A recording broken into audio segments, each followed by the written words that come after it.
بیچاری کی ساری زندگی پردے ڈالتے بیت گئی. ابا نے آ کے پوچھا کہاں گیا وہ کہتی ادھر ہی تھا, مجھے بتا کے کہ ابھی آ جائے گا. وہ مجھے کہہ گیا تھا کہ میں نہیں ادھر ہی تھا, کچھ بھی نہیں, ایسی کوئی بات ہی نہیں. ساری زندگی پردے ڈالتے بیت گئی. ابا کئی دفعہ گھر میں لڑائی کی, بیٹے کو مارا. اماں نے آگے بڑھ کے پتر کے حصے کی مار دکھائی, لیکن اسی بیٹے کی شادی کر دی تو اماں کو پتا چلا کہ میں تو سمجھدار ہی نہیں تھی. میرا تو پتر مجھے کہہ رہا ہے اماں تو بھی تو کبھی سیانی ہو جائے گا, اگر وہ بولتی ہے تو تو ہی چپ کر جا. تو پھر اسے احساس ہوتا ہے کہ اوہو میں تو ساری زندگی بیوقوف رہی, میں تیرا دفاع کرتی رہی, تیرے حصے کے تھپڑ کھاتی رہی, اور مجھے آج تو نے بتایا کہ تو سیانی نہیں تھی, آج تو نے بتایا کہ تو عقل مندی نہیں تھی. اماں تجھے کیا پتا, میری بیوی کے سامنے تو ہی سیانی ہو جا. وہ ٹوٹ جاتی ہے, بکھر جاتی ہے. وہ کبھی پلٹ کے دیکھتی ہے تو اسے بڑے سارے زخم تازے ہو کے دکھائی دیتے. وہ یار میں ہی سیانی نہیں تھی. سنو نا, امام حسن رضی اللہ تعالیٰ عنہ فرماتے ہیں امام حسن نے کوئی لمبا وقت نہیں اپنی والدہ کے ساتھ گزارا, چھوٹے تھے تو سیدہ فاطمہ الزہرا رضی اللہ تعالیٰ عنہ وصال کر گئی. پر شیر خدا کے پتر کی بات دیکھیں, امام حسن کہتے ہیں لوگوں میں جب تھوڑا سا باشعور ہوا اور مجھے چیزیں تھوڑی سی دکھائی دینے لگی تو میں نے کبھی اپنی اماں کے ساتھ ایک پلیٹ میں کھانا نہیں کھایا تھا. حضور ساری دنیا کھاتی ہے تو آپ نے کیوں نہیں کھایا؟ تو فرماتے ڈر لگتا تھا کہ کہیں ایسا نہ ہو کہ جس لقمے کی طرف میری ماں اپنا ہاتھ بڑھائے کہیں میں نہ اٹھا لوں, بے ادبی نہ ہو جائے. ڈر لگتا تھا. میں نے یہاں تک بھی نا, کیونکہ ماں تو ماں ہوتی ہے, میں نے یہاں تک بھی ماں کا احترام کیا, روٹی کھانے میں بھی تقدیر نہیں کی. یہاں ماں وہ کہتی ہے پیر صاحب انہوں دسیا جنا کہ میں تمہیں آکھیا سی, انہیں گلاں چونوں آکھیا جے میرے نال بولے تو صحیح کرے, انہوں دسیو نا میرے نال بگڑ جائے گا. آکھیا جے نا میں تمہیں شکایت لائے, پر نہ انہوں گلاں سمجھایا جے کہ میرے نال اچھی نہ بولیا کرے, میں تکلیف. انہوں آکھیو نا او یار کیا کائنات میں حضور سے بڑا بھی کوئی ہے, میں حضور سے بڑا بھی کوئی ہے. لیکن حضرت حلیمہ سعدی آئی ہے تو کیا میرے نبی اٹھ کے کھڑے نہیں ہو گئے؟ حضور نے اکرام دیا تو اکرام دینے سے قد بڑا ہوتا ہے, چھوٹا تو نہیں ہوتا. خدا را اپنے بڑوں کا اکرام کرنا سیکھیں. انہوں نے کسی نے آپ کو جگہ دی ہوگی, کسی نے آپ کو نوکری دی ہوگی, لیکن ماں باپ نے تو زندگی دے دی, اولاد جوانیاں دے دی, سارا کچھ دے دیا. اور بچے ہیں کہ سمجھتے ہیں احترام کے جذبے اپنی طبیعت میں لائیں, بے ادب نہ بنے, سوء ادب نہ کبھی کریں. آپ نہ کبھی کوئی ایسا کام نہ کریں جس سے نہ تکلیف بڑھے, جس سے آزمائش بڑھے. آپ احترام والے رہیں گے تو خود بھی سجے سنورے نکھرے رہے. اپنے بزرگوں کو پہل کریں بزرگوں کی طرف, یعنی آپ گھر کے اندر چھپا کے سیب اپنے کمرے میں نہ لے کے جائیں, چھپا کے چیزیں نہ رکھیں, بلکہ پہل کریں بوڑھے ابا سے, پہل کریں اپنی والدہ سے, وہاں سے آغاز کریں. آپ دیکھیں برکتیں کتنی ہوتی ہیں. میں کچھ باتیں مجھے لطف دیتی ہیں. میرے کچھ سنگی ہیں, 3 بھائی ہیں کٹھے, مجھ سے بیعت ہیں, میرے ساتھ بڑا پیار کا رشتہ ہے. تو کبھی کبھی نہ خدمت کرنے کا دل کرتا ہے ان میں سے کسی کا کہ چلیں حضرت صاحب آئے ہیں تو ہم کچھ نذرانہ پیش کریں. تو اپنے بڑے بھائی کو وہ تھماتے ہیں کہ جناب آپ یہ کام کریں. اللہ تعالیٰ کا شکر ہے میری جیب کام ہی خالی رہتی ہے, وہ فضل رہتا ہے, لیکن وہ پیسے لینے سے زیادہ یا تحفہ لینے سے زیادہ یا پھول پکڑنے سے زیادہ اس بات کی مجھے خوشی ہوتی ہے کہ کتنے نرالے ہیں. بڑے کو آگے لگاتے ہیں تو برکت تو حاصل کرتے ہیں, اس لیے کہ برکتیں ہمیشہ بڑوں سے ہوتی ہیں, بڑوں سے ہمیشہ برکتیں. یہ پھول کا تحفہ بڑے بھائی کو دے کے جب آگے کیا جاتا ہے تو میرے دل کو اچھا لگتا ہے, مجھے قرار آتا کہ یار یہ لہجہ ٹھیک ہے, یہ انداز یہ ٹھیک ہے. اپنے بڑوں کو آگے رکھیں, بڑوں کو کلام کرنے کا موقع پہلے دیں. گھر میں کوئی چیز لائیں تو تقدیم کریں. ہمارے ہاں نا اب جو استادی شاگردی آئی ہے نا یہ بڑی خطرناک ہے. ہمارے ایک قاری صاحب تھے, ایک مدرسے میں پڑھاتے تھے, بڑا مارا کرتے تھے، اور میں انہیں مذاق بھی کرتا تھا، کبھی کبھی عذرائے محبت مزاح کرتا تھا. میں ان سے کہتا تھا قاری صاحب آپ شاید مار کھا کے پڑے اس لیے بچوں سے بدلہ لیتے ہیں. تو کچھ دن پہلے، کچھ عرصہ پہلے ملاقات ہوئی تو میں ان کے ادارے کے قریب سے گزر رہا تھا، تو میں نے ان کا نا وہ ڈیسک وغیرہ چیک کیا تو ان کے پاس نا چھوٹی لیدا ہوتی تھی، پائپ 2 قسم کے لیدا ہوتے تھے، پانی والا لیدا اور گیس والا علیحدہ. بڑا مارتے تھے بچوں کو.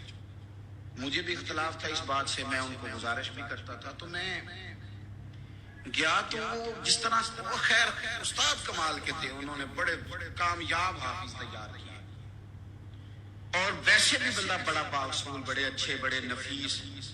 میں نے ان سے کہا کہ وہ خیر ہے، چھوٹیاں کدھر گئی آپ؟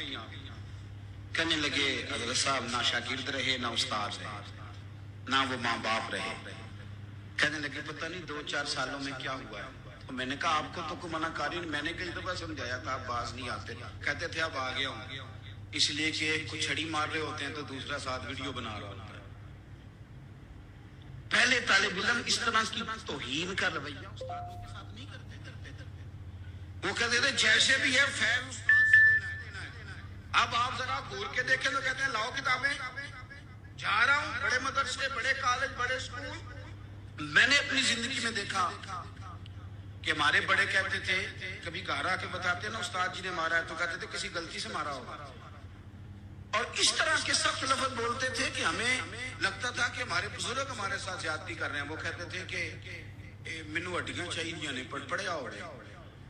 یہ لفظ کہتے تھے میرے ابا جی میری اما، ہڈیاں دیا جی سانو پر دیا جی پڑے.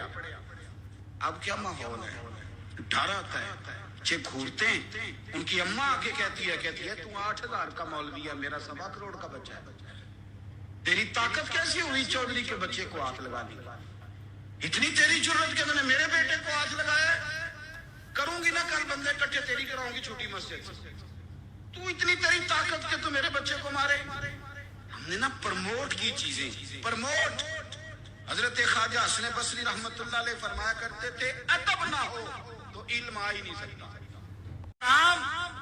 ایک شخص نے نا حضرت سیدنا امیر معاویہ رضی اللہ تعالیٰ عنہ سے کہا کہ میں نے زیارت کرنی ہے حضرت امام حسین رضی اللہ تعالیٰ عنہ، مدینہ شریف جا رہا ہوں.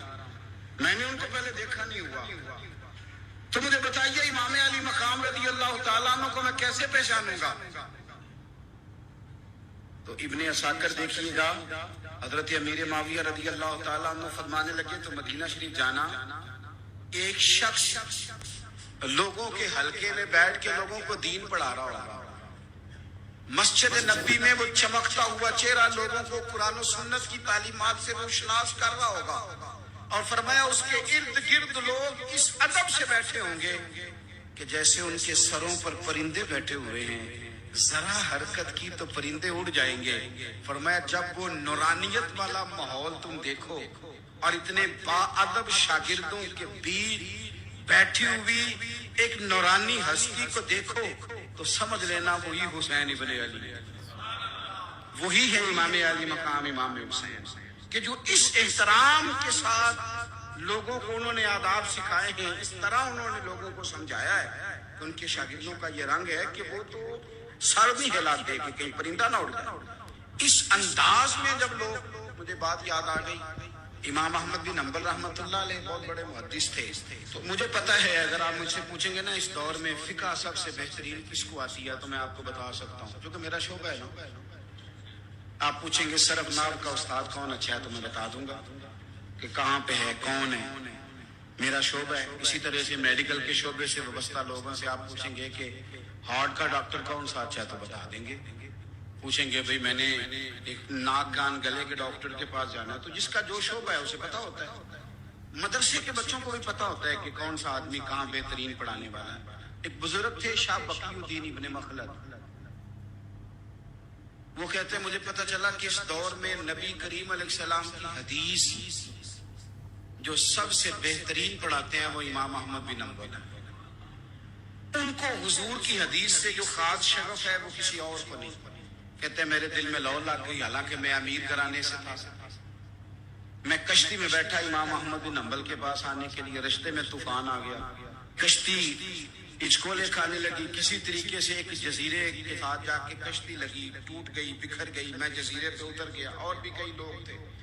ایک مہینہ وہاں رہنا پڑا، بارشیں ختم ہوئی، موسم ٹھیک ہوا، ایک کشتی دکھائی دی آتی ہوئی۔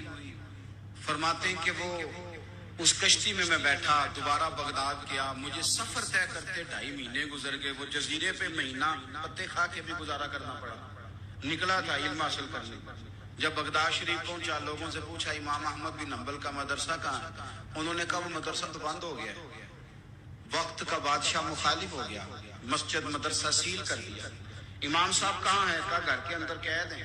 ان کے گھر کو سب جیل بنا دیا، چاروں جانب پولیس کھڑی، اور ویسے بھی بغداد میں کرفیو، ہر چوک چوراہے میں پولیس والے کھڑے۔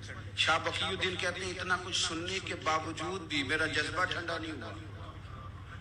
وہ مہینے میں سفر کی صحبتیں، گو سنا تھا کہ آستانہ یار دور ہے، اور ہم نے بھی ٹھان لی تھی کہ جانا۔ وہ سنا تھا کہ آستانہ یار دور ہے، پر ہم نے یہ ٹھان لی تھی کہ جانا ضرور ہے۔ کہتے پہنچ گئے، اب پتا چلا کہ کرفیو ہے، سڑکوں پہ پولیس کھڑی ہے، گلیوں میں چوکوں چوراہوں میں پہرے ہیں، امام صاحب تک تو جا کوئی نہیں سکتا۔ کہتے میں نے ایک شخص کی منت کی، میں نے کہا کسی طریقے گاڑی بتا، کہنے لگا میں اشارہ بھی نہیں کر سکتا، سخت حالات، وہ کوئی طریقہ۔ میں نے جب زیادہ تڑپ کے کہا کہ وہ شخص کہنے لگا میں ان کے گھر کے قریب تجھے لے جاؤں گا، اور گزرتے وقت صرف آنکھ کا اشارہ کروں گا۔ کہتے میں نے کہا یہ بھی ٹھیک ہے۔ ان کے گھر کے تیری تلاش میں پھرے نا ہم، جنگل پہاڑ اور دشت۔ ان کے دروازے کے قریب اس نے اشارہ کیا۔ شاہ بقی الدین کہتے ہیں کہ میں گھر دے کے آ گیا واپس۔ اب میں سوچنے لگا کہ کیسے امام صاحب تک پہنچنا ہے۔ بڑی تجویزیں سوچی، بڑی تجویزیں، کام والا بن جاؤں، پھیری لگانے لگ جاؤں۔ پھر سوچا کہ اگر میں کچھ بیچوں گا ریڑھی پہ رکھ کے تو کوئی خریدنے نکلے گا، کوئی نہیں نکلے گا، کس طرح کروں، کیا کروں، بڑی سوچیں۔ بالآخر میں نے طے کیا، اللہ اکبر، میں نے نہ کپڑے پھاڑ لیے، امامہ اتار دیا۔ فرماتے ہیں کہ ایک پیالہ مٹی کا خرید کے گلے میں رسی سے باندھ دیا، اور امام احمد بن حنبل کی 3 گلیوں پیچھے میں نے دروازہ صدا لگانی شروع کی، فقیر ہوں، اللہ کے نام پہ لینے آیا ہوں۔ کہتے ایک ایک دینار مانگتے مانگتے مانگتے مانگتے آزم یار مناؤن دی خاطر اساں کی پیس وٹائے۔ کہتے ہیں مانگتے مانگتے نا میں امام احمد بن حنبل کے دروازے تک آیا، امیر گھر کا بچہ تھا، بڑے پیسے جیب میں ہوتے تھے۔ امام کے دروازے پہ صدا لگائی، کوئی ہے اللہ کے نام پہ دینے والا؟ کہتے ہیں نور بھرا دروازہ کھلا، ایک گورے مکھڑے والا، سفید داڑھی والا، سونے امامے والا، چمکدار آنکھیں، نورانی شباہت۔ کہتے امام احمد بن حنبل باہر آئے، اور جیسے ایک دینار میرے پیالے میں ڈالنے لگے تو میں نے ہاتھ چوم کے کہا سونیا تیرے قربان جاؤں، میں دینار لینے نہیں آیا، محمد عربی کی حدیثیں سننے آیا۔ کہتے امام کی بھی آنکھیں کھل گئی، کہنے لگے اس حال میں آزم یار مناؤن دی خاطر اساں کی پیس بٹائے۔ کہ حضور کیا کرتا، یہی ایک طریقہ رہ گیا تھا، میں تو کہاں سے چلا ہوں، کہاں پہنچا ہوں، کیا کروں۔ امام صاحب فرمانے لگے پھر میں بھی بڑے دنوں سے پریشان تھا، کوئی سیکھنے والا نہیں ملا، تم مل گیا۔ کہنے لگا حضور میں روز آ جاؤں فقیر بن کے، آپ جتنا چاہیں 2 4 5 منٹ میں مجھے حدیثیں سنا دیں، میں اگلے دن یاد کر آیا کروں۔ کہتے 2 سال لگ گئے، شاگرد کہاں ملیں گے ایسے، کہاں مرید ملیں گے، گزر ہے نا۔ وہ کہتے میں وضو کر کے نکلا تو بیوی کا دوپٹہ میں نے پکڑ لیا منہ صاف کرنے کے لیے، تو اہلیہ محترمہ کہنے لگی ابھی سویرے ہی دھویا تھا، 2 قدم آگے بڑھ جاتے تو اندر تولیہ بھی تو بڑا ہی تھا نا۔ وہ کہتے ہیں چلو میں نے کہا کہ آئندہ احتیاط کروں گا۔ کہتے ہیں اگلے دن ہی نا میں وضو کیا تو میں نے اپنی اماں کا دوپٹہ پکڑا، اماں کہنے لگی پتر ٹھہر جا ذرا، یہ دھلا ہوا نہیں، میرا اندر دھلا ہوا پڑا ہے، میں وہ تجھے دیتی۔ وہ کہتی ہے پیر صاحب انہوں دسیا جنا کہ میں تانوں آکھیا سی، انہیں گلاں چانوں آکھیا جے میرے نال بولے تے صحیح کرے، انہوں دسیو نا